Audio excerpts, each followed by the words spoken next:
Welcome to Heal the New Sexy. My name is Cynthia. If you've experienced CSA, SA, or GRAPE, this video may be triggering for you. So I just want to let you know that because I will be mentioning that. I will provide some resources down in the description, and also I'll link them in the comment section. Recently, there was a video I saw that a content creator, I believe her name is the New Trophy Wife, shared or disclosed that her daughters have experienced, allegedly, and I'm saying allegedly not because I don't believe her, but for legal reasons, allegedly that they have experienced CSA from her husband.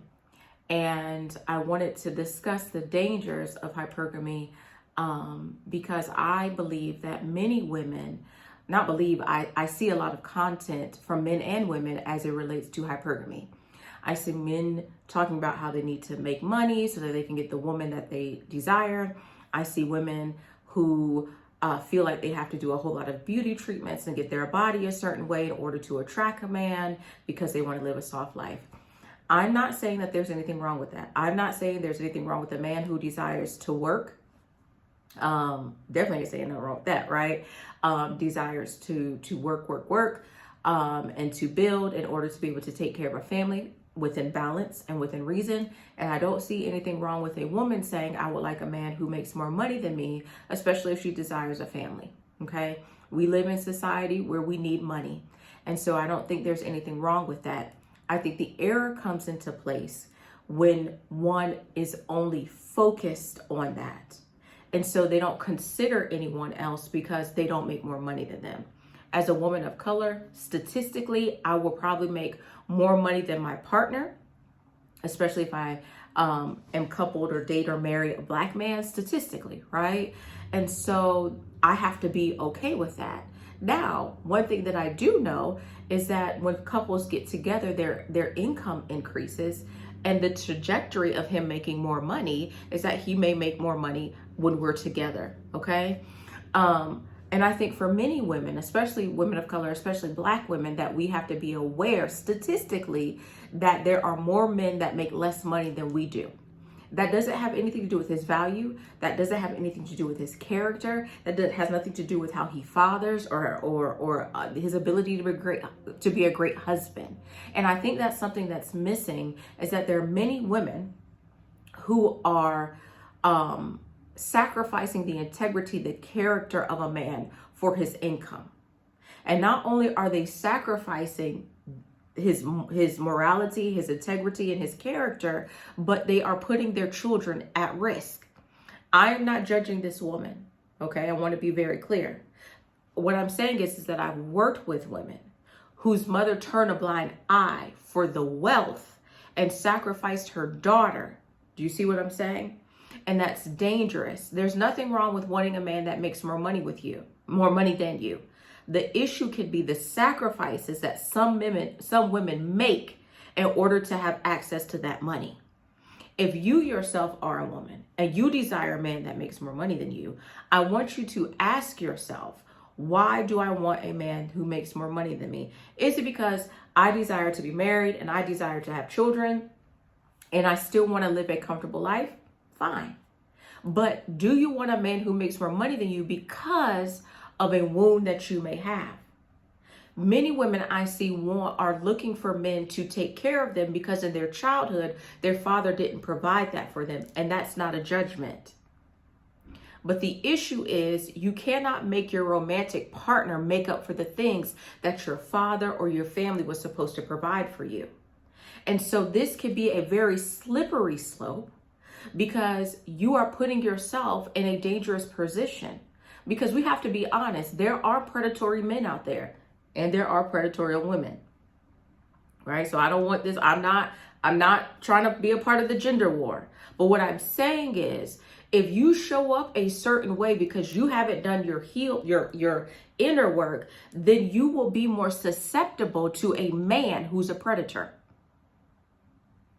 I tell women all the time, especially women who I work with who've experienced SA or GRAPE, I talk to them all the time because sometimes they can have feelings of shame or guilt and they can struggle with self-blame. And I tell them, I said, sugar, when you go to the safari and you see the lion, everyone knows that that's a predator. You see the gazelle, everyone knows that's the prey. The difference is in humanity as human beings, we can't tell the difference between those men who show up as predators and those men that show up with partners, especially if we haven't done our healing work. It's so important that you are able to identify a healthy partner. And if you have experienced any type of childhood trauma or abuse, it's more difficult for you to identify a healthy partner. Why? Because your life experiences has shaped the view of what is healthy and unhealthy to you. I saw in the video where she said that she ignored the red flags. For many of us, when we grow up in a household where the men or the adults are unhealthy, it's not that we ignore the red flags, we become desensitized to them because that becomes our norm. The chaos, the dysfunction, the control, the gaslighting, the manipulation becomes our norm. So we don't necessarily see anything wrong with it because it's how we've been raised. Do you see what I'm saying? I grew up in a military household. Both of my parents are combat vets. My father was attached to the infantry. My father one time brought his M16 home. I didn't think anything of it. Why? Because I grew up around M16s. So seeing an M16 in our government house didn't bother me. Now, somebody else may say, why your daddy got that M16? Especially if they're not connected to the military. And why did he bring it home? And I'll be like, I don't know. I mean, I'm used to being around soldiers and they have their M16 and they before they go in the building, they have to put in this little barrel thing to make sure, discharge of their book. Like, I'm used to that. But someone else was saying, Samithia, that's not normal. Do you know, as it related to my healing journey, how many things as a therapist I had to do the work to say, that's not normal. That's not okay. And the danger of hypergamy is that sometimes we are looking for a man to provide the very things that should have been provided to us by our parents. And you have to do the work so that you're able to identify a healthy partner. Not so that you're looking for security in a man that may not be able to provide it for you. Yeah, he may be able to provide financial security, but he may not be able to provide emotional security. He may not be able to provide mental security or spiritual security. Sometimes I see the meme and it's like, would you rather cry in your Bentley or cry in a Honda? I don't want to cry nowhere. And you shouldn't want to cry anywhere either. You should want a relationship with a man that's loving and he's kind and he's respectful and vice versa. You're offering the same way, but when we haven't done our inner work, we look for certain things in a person because that's something that we didn't receive versus doing the work so that we're able to give those very things to ourselves and we're able to come to a partnership in a balanced way. If you struggle, right, with identifying healthy men and healthy and having healthy dating experiences, then you have to identify what is it in me that I need to heal, that I need to work on so that I'm able to identify a healthy man, so that I'm able to engage in healthy dating, so that I don't put myself at risk and I don't put my children at risk. I'm a single mom. And one thing about my son, he's being raised by a trauma therapist. Do you understand me? We have very frank and honest conversations. Okay. And I talked to him about SA. I talked about CSA. I talked to him about GRAPE. I talked to him about consent because one day today he's seen, because he's a Black boy, he's seen as a man. And there's certain things I'm teaching him so that he can navigate the world. I'm teaching him that your body belongs to you. That girl's body belongs to her. And I'm teaching him that you can't touch someone without their permission. I'm teaching him those things.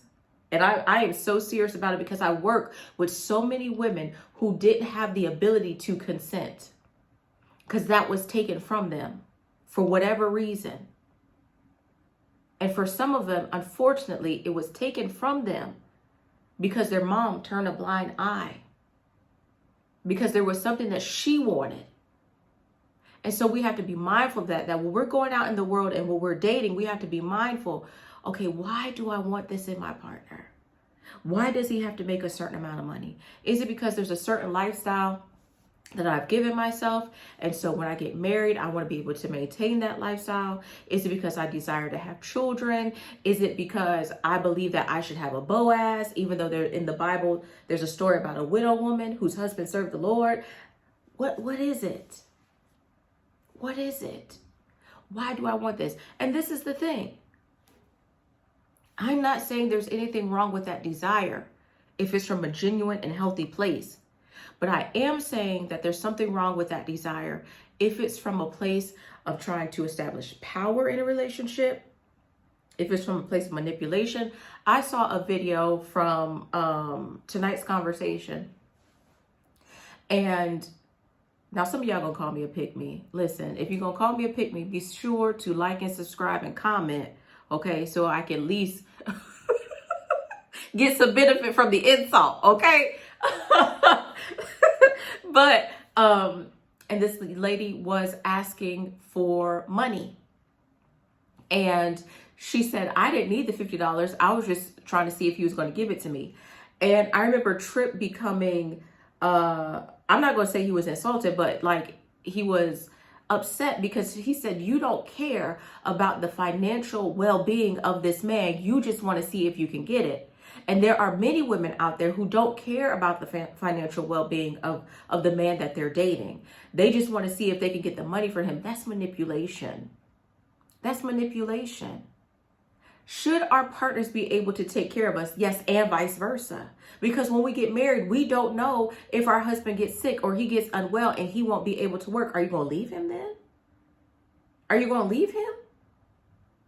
So I think we have to look at, why do I want the things that I want? Why do I want a man who makes 6 figures? Why do I want a man who has influence? And why do I want that? Why do I want that? Is that to feed my own ego, my own self-esteem? Is that to heal a part of me? Why do I want that? You have to ask yourself that. I'm going to give you an assignment.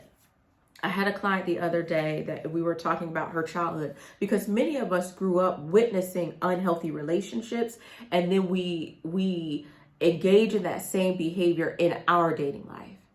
And so I gave her a homework assignment to write down what she believed love was, to define it, to identify it, and to bring it back so that we can talk about it. Many of us end up in these type of relationships and situations because, one, we don't want to be vulnerable. If you're in a hypergamy relationship, it's transactional. You don't have to be vulnerable. You just have to give that person what they want, and then you get what you need, right? True relationships require authenticity. They require vulnerability. They require physical safety, emotional safety, respect, love, a common goal. That is a foundation. And God, that is a foundation for a healthy relationship.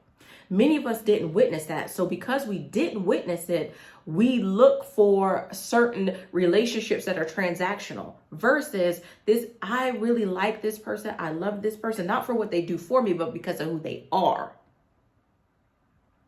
And so many of us have sought relationships not from a genuine place. But for homework, this is what I gave her. I want you to write down what you think love is. I want you to bring it to the next session, and I want us to discuss what you believe love is. And I want you to kind of pick apart what you witnessed and what you think love is. Many of us cannot receive love or find healthy love because we don't know what it is. Again, it's because of what we've witnessed, what we've seen, and what we've experienced. And then we go out and we pursue that. Okay? I just want to let you know that from the bottom of my heart, I thank you for watching this video. I love to hear from you in the comments. If there's another video that you would like to hear my opinion on, please put it below and I'll be sure to make a video. Share this with someone, right? I know that everyone may not agree with my stance, but something that I want above anything else is that I want women who look like me to experience healthy love. I want us to experience the purest form of love, right? And many of us are going about it the wrong way, but it's not too late for us to turn it around so that we can experience the love that we need, want, desire, and crave. I'll see you again next week.